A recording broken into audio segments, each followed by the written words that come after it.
আসসালামু আলাইকুম। আমার ইউটিউব চ্যানেল আমি সুগৃহিণীতে সবাইকে ওয়েলকাম করছি। প্রতিদিনই একটা হেলদি ড্রিঙ্কস দিয়ে সকালটা শুরু করতে চেষ্টা করি। আজকেও তার ব্যতিক্রম নয়। রাতে কিছু আখরোট আর কাঠবাদাম ভিজিয়ে রেখেছিলাম।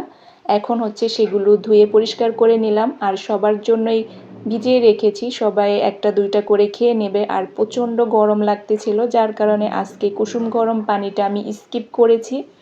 ঠান্ডা পানিতে একটু সোডা দিয়ে নিলাম। সোডা দিয়ে এখন এই পানিটা আর এই যে একটা আখরোট নিয়েছি আর কাঠবাদাম নিয়েছি, এগুলো এখন আমি খেয়ে নেব।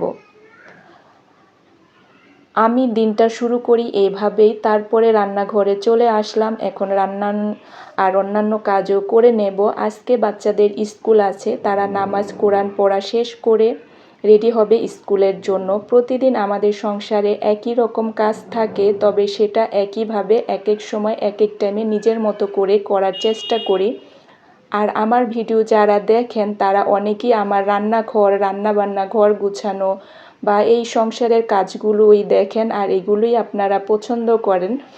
তো দেখা যায় রান্নাঘরের কাজকর্মগুলো দেখা যায় আমি যতটা সম্ভব গুছিয়ে করতে চেষ্টা করি আর ভালোবাসি। রান্নাবান্না করতে আমার ভালো লাগে, সব কিছুই দেখা যায় করি। তারপরে সংসারের কাজের পাশাপাশি নিজেকেও একটু যত্ন নেওয়ার চেষ্টা করি, গাছের পরিচর্যা করি। এভাবেই সময় কাটে, এতেই আমি এনার্জি পাই। আর বয়স বাড়ার সাথে সাথে আমাদের হচ্ছে যে কিছু স্কিন কেয়ার করতে হয়। কথা বলতে বলতে এদিকে কিন্তু আমার ভাজিটা হয়ে গেছে। তারপরে হচ্ছে যে আমি এখন ভাতও বসিয়ে দিচ্ছি গরম পানি দিয়ে। যেটা বলতেছিলাম, বয়স বাড়ার সাথে সাথে কিন্তু আপুরা আমাদেরকে একটু স্কিন কেয়ার, শরীরের যত্ন, মনের যত্ন এগুলো কিন্তু নেওয়া প্রয়োজন। আমরা যদি ভালো থাকি তাহলেই কিন্তু আমরা আমাদের পরিবারকে ভালো রাখতে পারবো। একটা সময়ের পরে দেখা যায় আমরা এতটা উদাসীন হয়ে যাই, নিজেদের প্রতি কোনো খেয়ালই রাখি না। এটা ঠিক না, সবাই সবার প্রতি খেয়াল রাখবেন। শরীরের কোনো সমস্যা হলে আমরা মহিলারা অনেক সময় সেগুলো লুকিয়ে রাখি বা বলতে চাই না। ওই দেখা যায় অনেক বড় বড় রোগের বা যে কোনো কিছুরই না সিমটম থাকে, একেবারে যে থাকে না সেটা খুব কমই থাকে। তবে যখন যাদের কিছু করা সিমটম থাকে তাহলে অবশ্যই কিন্তু ট্রিটমেন্ট করা উচিত। প্রাথমিক অবস্থায় অনেক কিছু ধরা পড়লে দেখা যায় যে সারে। তো আমরা আমাদের নিজেদের সম্পর্কে সচেতন থাকব, আর তাহলেই আমরা আমাদের পরিবারকে ভালো রাখতে পারবো। তো কথা বলতে বলতে কিন্তু এদিকে আমি ইলিশ মাছ দিয়ে আজকে পটল আলু রান্না করব, সেটা কেটে নিচ্ছিলাম আর আপনাদের সাথে কিছু কথা শেয়ার করলাম। আসলে আমরা আমাদের খেয়াল রাখবো, পরিবারের খেয়াল রাখবো। নিজেরা সুস্থ থাকলেই কিন্তু সবাইকে ভালো রাখতে পারবো। আর ইলিশ মাছটা হচ্ছে যে এখানে লবণ হলুদ মাখিয়ে তারপরে ভেজে রান্না করব। আজকে হচ্ছে পটলটা রাতে আনা হয়েছিল, তো পটলটা বেশি একটা ভালো ছিল না। এই জন্য যে কাটার সময় বুঝতে পারতেছেন দানাগুলো এত বাড়তি, হয়ে গেছিলো। রাতে সবজি আনলে বেশিরভাগ সময়ই হয় কি যে ভালো হয় না, ওই সারাদিনে বিক্রির পরে লাস্টের দিকে যা থাকে ওই রকমই। তবে এরকম খুব কমই আনা হয়। আমার দেখা যায় সকালবেলায় আনে, তবে মাঝে মাঝে হয় না যে একেবারে শেষ হয়ে যায়, কিছু রাতে 2-1 আইটেম নিয়ে আসতে হয়। তো ওরকমই ছিল। তো আমি আবার দানাগুলো একটু ফালাই দিচ্ছিলাম, একেবারে বেশি হয়ে যাচ্ছিল। এদিকে ভাতেরও বলক চলে এসেছে, এখন হচ্ছে ঢাকনাটা সরিয়ে দিলাম আর একটু নেড়ে দেব। এভাবে ভাত রান্না করলে আর একটু নেড়ে দিলে কিন্তু চালগুলো সুন্দরভাবে ঝরঝরা ভাতগুলো হয়। আর এভাবে একটা খুন্তি যদি হাঁড়ির উপর রাখা হয় তাহলে কিন্তু ভাত বলকায় আর উপচে উপর দিকে পড়ে না। তো কথা বলতে বলতে একটা ছোট টিপসও দিয়ে দিলাম। অনেকে হয়তো জানেন, আবার কেউ নাও জানতে পারেন যারা নতুন আছেন। তো পরে আমি 2টা কারকলও দিয়েছিলাম। আর এদিকে এই যে আমার বড় কন্যা নামাজ পড়ে কোরআন পড়তেছে, তো ওগুলো ওইভাবেই হোক। আর এদিকে হচ্ছে যে আমি ওদের বেডটা গুছিয়ে নেব, কারণ ছেলে ওই রুমে আমাদের রুমে পড়তেছিল আর মেয়ে এই রুমে পড়তেছিল। তো আমি চিন্তা করলাম এখন ওদের বেডটা একটু গুছিয়ে দেই। আর না করলেও দেখা যায় ছেলে এসে করে, তো আমি ওর আসার আগে যেহেতু আমি এখন একটু ফ্রি ছিলাম তো করে নিলাম। সবাই আমার বাচ্চাদের জন্য দোয়া করবেন। আমিও সবার বাচ্চা এবং পরিবারের জন্য মন থেকে দোয়া করি, সবাই যেন তার বাচ্চা পরিবার নিয়ে ভালো থাকে। তো এই যে বলছিলাম না, ছেলেও পড়তেছিল, সে যে আসছেন, তো নিয়ে গেল তারটা, সে ওইখানে পড়বার। এদিকে কিন্তু আমি এগুলোর পাশাপাশি রান্নাও দেখতেছিলাম আর ওগুলোও করতেছিলাম। তো এখন আমি একটা আপুর কমেন্ট পড়ে নেই। Shirin lifestyle daily blog. আসসালামু আলাইকুম আপু, আপনার রান্নাঘর খুব সুন্দর করে পরিষ্কার করে গুছিয়ে নিয়েছেন। আপনার রান্নাটা খুব সুন্দর হয়েছে আপু। বাচ্চাদের সুন্দর মুহূর্তগুলো দেখলাম, মাশাল্লাহ। ওয়ালাইকুম আসসালাম আপু, আপনার জন্য অনেক অনেক দোয়া আর শুভকামনা রইল। এই আপু নতুন একটা চ্যানেল খুলেছে, আপনারা যাদের ব্লগ ভিডিও দেখতে পছন্দ করেন তারা অবশ্যই আপুর চ্যানেলে যুক্ত হতে পারেন। আপু খুব হেল্পফুল, আশা রাখি হেল্প পাবেন। তো সবাই আপুর চ্যানেলে যাবেন, দেখবেন, যদি ভালো লাগে অবশ্যই তার সাথে যুক্ত হবেন। তো এদিকে হচ্ছে যে আমি যেহেতু ইলিশ মাছ রান্না করব, তার সাথে তো একটা ডিম দিতেই হবে। তো সেজন্য হচ্ছে যে ডিমটা এভাবেই একটু ভেজে নিচ্ছিলাম। তারপরে হচ্ছে যে আমি এখন মাছগুলো ভেজে নেব। তারপরে আরেকটা আপুর কমেন্ট পড়ি, হ্যাপি ফ্যামিলি। রান্নাঘর পরিষ্কার করে রাখলে অনেক ভালো লাগে। নুডলস আমিও মাঝে রাতে খাই। মিষ্টি কুমড়া মাংস দিয়ে রান্না করলে ভালো লাগে। জিরা গুঁড়া দিলে অনেক মজা হয়। মাশাল্লাহ মামুনিটা। আপুর হয়তো মিষ্টি কুমড়া রাতে যে আমি নুডলস খাওয়ার কথা বলেছিলাম সে কথাই বলেছে, মাঝে মাঝে আপুও রাতে নুডলস খায়। আর হচ্ছে মিষ্টি কুমড়া দিয়ে মাংস রান্না করলে ভালো লাগে, যদিও আমি এইটা ট্রাই করিনি। আসলে মিষ্টি কুমড়া তো আমার অত পছন্দ না, যার কারণে এটা কখনো ট্রাই করা হয়নি। তবে আমি অনেক আপুর ভিডিওতে দেখেছি, আমাদেরও কখনো খাওয়া হয়নি। আসলে এক এক অঞ্চল ভেদে খাওয়া হয়, তো সেজন্য হয়তো সেটা কখনো খাওয়া হয়নি। যেমন আমি করল্লা উস্তা দিয়ে মাছ রান্না করি, এটা ম্যাক্সিমাম আপুরাই খায় না, কমেন্টে বলে। তো গত ভিডিওতে এই কমেন্ট কিন্তু আমি অনেক পেয়েছি, প্রায় সব আপুরাই করল্লা দিয়ে কখনো মাছ খায়নি। তো এরকমই কিছু কিছু খাবার থাকে যে অঞ্চল ভেদে বা পরিবারে ওইভাবে খাওয়া হয়, সেটা অন্য পরিবারে সেভাবে খাওয়া হয় না বা কখনো খায়নি বা শুনিনি, এরকমই স্বাভাবিক। এটা হওয়াটাই স্বাভাবিক। তো আমার মাছগুলো হয়ে গেছে, এক পাশ আরেক পাশ উল্টে নিচ্ছিলাম। তারপরে হচ্ছে যে আরেকটা আপুর কমেন্ট পড়ে নেই। তার আগে বলে নেই, যারা এখনও আমার ভিডিওতে লাইক দেননি প্লিজ দয়া করে একটা লাইক দিয়ে কন্টিনিউ করেন। আর যারা এই কাজটি করে দিয়েছেন তাদেরকে জানাই অসংখ্য অসংখ্য ধন্যবাদ।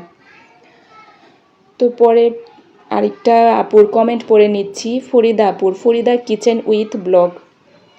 আপু গ্যাস না থাকলে শহরে অনেক সমস্যা হয়। মাছ করল্লা দিয়ে কখনো খাওয়া হয়নি। মাশাল্লাহ, বেবিদের জন্য অনেক দোয়া আর ভালোবাসা রইল। হ্যাঁ আপু, ঢাকা শহরে গ্যাস না থাকলে সমস্যা। আসলে গ্যাস পানি এগুলো যদি আমাদের না থাকে তাহলে আমাদের অনেক সমস্যায় পড়তে হয়।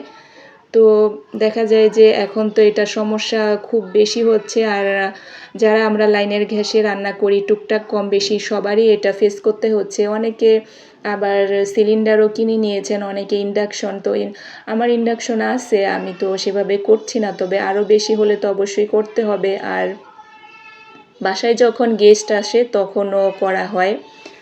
তো এই তো আমি কিন্তু আমার রান্নাগুলো করে নিচ্ছিলাম আর আপনাদের কমেন্ট পড়লাম। এভাবে সুন্দর সুন্দর কমেন্ট করবেন, আরও পরবর্তীতে আরও আপুদের কমেন্ট ইনশাল্লাহ পড়ব।